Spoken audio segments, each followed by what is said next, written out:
Hello friends, welcome to my channel myself Vaibhavi Singh. And आज हम लोग करने वाले हैं क्लास 8 की ज्योग्राफी का चैप्टर 2 का पार्ट 4। पार्ट 1, पार्ट 2, पार्ट 3 नहीं देखा है तो लिंक है डिस्क्रिप्शन बॉक्स में जाकर के देख सकते हैं।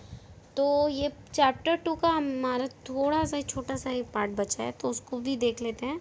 तो वीडियो स्टार्ट करने से पहले प्लीज़ वीडियो को लाइक कर दीजिएगा, मेरे चैनल को सब्सक्राइब कर दीजिएगा और अपने फ्रेंड्स के साथ भी शेयर करिएगा।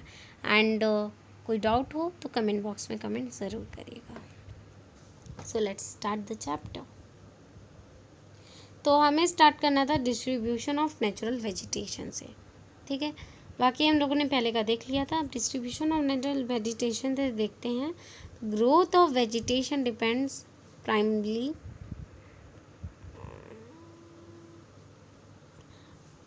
Primarily on temperature and moisture. तो जो ग्रोथ है वेजिटेशन को डिपेंड करता है प्राइमरली टेम्परेचर और मॉइस्चर पे, ठीक है। जो मेजर वेजिटेशन होता है और types of world are grouped as forest, grasslands and scrubs and tundra.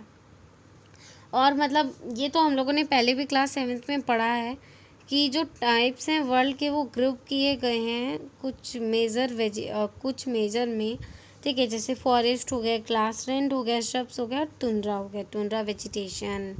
ये सब हम लोगों ने क्लास 7th में पढ़ा है। हमको आप लोग पढ़े होंगे, याद करिए। In areas of heavy rainfall huge trees में thrive. The forests are thus associated with areas having abundant water supply. As the amount of moisture decreases, the size of trees and their density reduces. Stunted trees and grasses grow in the regions of moderate rainfall, forming the grasslands of the world. तो जो areas होते हैं heavy rainfall के, जो huge trees होते हैं जो वो थ्राइव हो सकते हैं। जो फॉरेस्ट होते हैं वो एसोसिएटेड होते हैं ऐसे एरिया से जहाँ पे अबंडेंट वाटर सप्लाई होता है, ठीक है। जैसे कि जो अमाउंट होता है मॉइस्चर का वो डिक्रीज़ होता है, तो जो ट्रीज़ हैं और उनकी जो डेंसिटी है वो रिड्यूस होती है। जो शॉर्ट स्टंटेड ट्रीज़ होते हैं, जो ग्रासेस होते हैं, वो ग्रो होते हैं ऐसे रीजियंस में मॉडरेट रेनफॉल के, जो फॉर्म करते हैं ग्रासलैंड वर्ल्ड में, ठीक है। अब आगे क्या है, thorny shrubs and scrubs grow in dry areas of low rainfall. अब जो थॉर्नी श्रब्स होते हैं और जो स्क्रब्स होते हैं वो ग्रो होते हैं ऐसे एरियाज़ में, ड्राई एरियाज़ में, और ऐसे एरियाज़ में जहाँ पे जो रेनफॉल है वो लो होती है। In such areas plants have deep roots and leaves with thorny and waxy surface reduce loss of moisture through transpiration. Tundra vegetation of whole polar regions comprise of mosses and lichens. तो क्या बोल रहा है इसमें कि जो ऐसे areas में जो प्लांट्स हैं वो उनके डीप रूट्स होते हैं और लीव्स होते हैं थॉर्नी वैक्सी सरफेस के साथ, जो रिड्यूस करते हैं मॉइस्चर के लॉस को ट्रांसपीरेशन के थ्रू। जो टुंड्रा वेजिटेशन होता है कोल्ड पोलर रीजियंस का, वो कॉम्प्राइज करता है मॉसेस और लीचन से, ठीक है। Today there are many more people in the world than there were 2 centuries back. तो अब जैसा कि बहुत सारा मोर पीपल हैं वर्ल्ड में, जैसे कि पिछले 2 सेंचुरीज पहले से तो कई ज़्यादा लोग हैं मतलब वर्ल्ड में, ठीक है। To feed the growing numbers large areas of forest has been clear to grow crops. तो अब जैसे कि इतने सारे नंबर्स में, इतने सारे अनगिनत संख्याएं में जब लोग आ रहे हैं तो उनको रहने के लिए जगह चाहिए, उनको खाने के लिए खाना चाहिए। तो कई सारे फॉरेस्ट को क्लियर कर दिया गया है क्रॉप्स को उगाने के लिए। Forest cover all over the world in vanishing rapidly. तो जो फॉरेस्ट है वो कवर करता है ऑल ओवर द वर्ल्ड को और वेनिश होता जा रहा है जल्दी से जल्दी। There is an urgent need to conserve the valuable resource. और यहाँ पे बहुत ज़रूरी है कि हम इस वैल्यूबल रिसोर्स को कंजर्व करें। Conservation of natural vegetation and wild life. तो अब हम natural vegetation and wild life का कंजर्वेशन कैसे करें? So forest our wealth, forest जो है वो हमारा वेल्थ है। Plants give shelter to the animals and together they maintain the ecosystem. अब जो प्लांट्स हैं वो एनिमल्स को शेल्टर देते हैं और मेंटेन करते हैं इकोसिस्टम को साथ में, ठीक है। Changes of climate and human interferences can cause the loss of natural habitats for the plants and animals.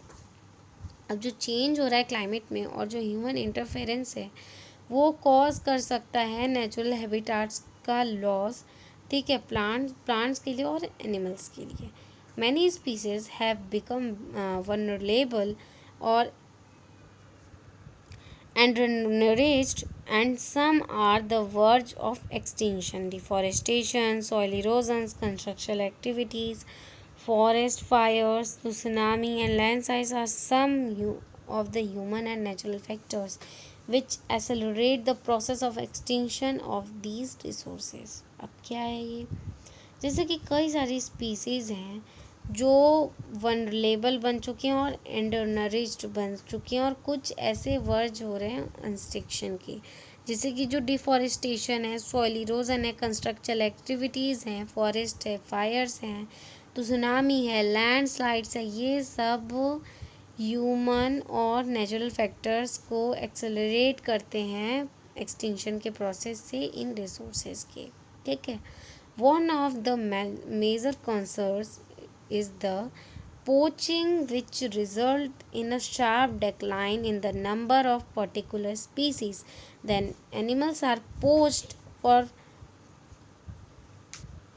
तो क्या है अब इसमें बोल रहा है कि जो कहाँ पे थे हम लोग, so the animals are poached for collection and illegal trade of hides, skins, nails, teeth, horns as well as feathers। अब क्या है इसका मतलब, जैसे कि जो वन और जो मेजर कंसर्न्स हैं पोचिंग के, जो रिजल्ट कर रहा है sharp decline of number of particular species. तो जो एनिमल्स हैं वो पोच किए जाते हैं कलेक्शन और इलीगल ट्रेड्स के लिए, जैसे कि हाइड हो गए, स्किन्स हो गए, नेल्स हो गए, टीथ हो गए, हॉर्न्स के लिए और एज वेल एज फेदर्स के लिए, ठीक है। Some of these animals are tiger, lion, elephant, deer, black buck, crocodile, rhinoceros, snow leopard, ostrich and peacock. तो अब बोल रहा है कि जो कुछ ऐसे एनिमल्स हैं, अब उनमें से कौन से हो गए, टाइगर हो गए, लायन हो गए, एलिफेंट हो गए, deer, black buck, crocodile, rhinoceros, snow leopard, ostrich, peacock, these can conserve by increasing awareness. तो ये सब कंजर्व किए जा सकते हैं अवेयरनेस को इंक्रीज करके। National parks, wild life sanctuaries, biosphere reserves are made to protect natural vegetation and wild life. National parks हो गए, वाइल्ड लाइफ सेंचुरीज हो गई, बायोस्फीयर रिजर्व करता, ये सब बायोस्फीयर रिजर्व्स ये सब बने हुए हैं नेचुरल वेजिटेशन और वाइल्ड लाइफ को प्रोटेक्ट करने के लिए, ठीक है। Conservation of creeks, lakes and wetlands is necessary to save the precious resource of from depletion. तो जो कंजर्वेशन है क्रीक्स का, लेक्स का और वेटलैंड्स का, वो नेसेसरी है प्रीशियस रिसोर्स को डिप्लीनेशन से सेव करने के लिए, ठीक है। There is a balance in the environment if the relative number of species is not disturbed. तो ये human activities in several parts of the world have distributed the natural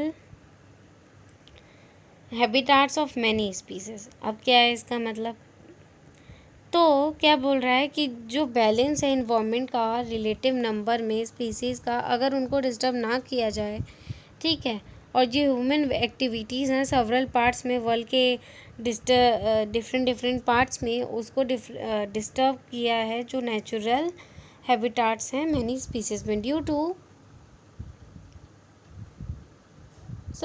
indiscriminate killing several birds and animals have either become extinct or are the verge of extinction। तो अब जैसे कि जो indiscriminate killings हो रही हैं सेवरल बर्ड्स की, animals की, वो ना ही एक्सटिंक्ट बन रहे हैं और ना ही वर्ज हो रहे हैं एक्सटिंक्शन के, ठीक है। awareness programs like social forestry and Vana Mahotsav should be encouraged at regional and community level. तो अब जो अवेयरनेस प्रोग्राम्स है जैसे कि सोशल फॉरेस्ट्री और जो वना मोहताशावा, ये सब को इनकरेज करना चाहिए रीजनल और कम्युनिटी लेवल पे. School children should be encourage to bird watch, visit nature camps so that they appreciate the habitat of varied species. तो अब जैसे कि जो स्कूल के चिल्ड्रंस हैं, जैसे हम हैं, आप हैं, तो आप सभी को इनकरेज होना चाहिए कि मतलब इनकरेज करना चाहिए कि बर्ड्स को वो लोग देखें, नेचर कैंप्स पे जाएं, ताकि जो वो अप्रिशिएट करें हमारे हैबिटेट को वेराइड स्पीसीज़ के. Many countries have passed laws against the trade as well as killing of birds and animals. तो कई सारी इंडिया कंट्रीज़ हैं जो मतलब लॉज पास कर दिए हैं कि मतलब एनिमल्स के ट्रेड पे, बर्ड्स की किलिंग्स पे, एनिमल्स की किलिंग्स पे. इंडिया में killing of lion, tigers, deers, great Indian bustards and peacocks is illegal. तो जैसे कि जो इंडिया में जो किलिंग है lion, tigers, deers, great Indian bustard, peacock की, वो सब इलीगल है. ठीक है. An international convention cities has been established that lists several species of animal birds in which trade is prohibited. Conservation of plants and animals is the critical duty of every citizen. तो मतलब international convention cities के वो establish किए हैं several species के animal और birds की list को. ठीक है. कि ट्रेड जो है वो प्रोहिबिटेड हो गई है, और जो कंजर्वेशन है प्लांट्स और एनिमल्स का, वो एक एथिकल ड्यूटी है हर एक सिटीज़न का. ठीक है. तो यहीं पे हमारा जो चैप्टर है वो कंप्लीट होता है. तो वीडियो अगर आपको हेल्पफुल लगा हो तो प्लीज़ वीडियो को लाइक करिए, मेरे चैनल को सब्सक्राइब करिए, और यहीं पे हमारा चैप्टर भी कंप्लीट होता है. अपने फ्रेंड्स के साथ शेयर करना मत भूलिएगा, और अगर कोई डाउट है तो कमेंट बॉक्स में कमेंट करके ज़रूर पूछिएगा. तो मिलते हैं नेक्स्ट वीडियो में. तब तक के लिए take care and bye bye. Like करना मत भूलिएगा.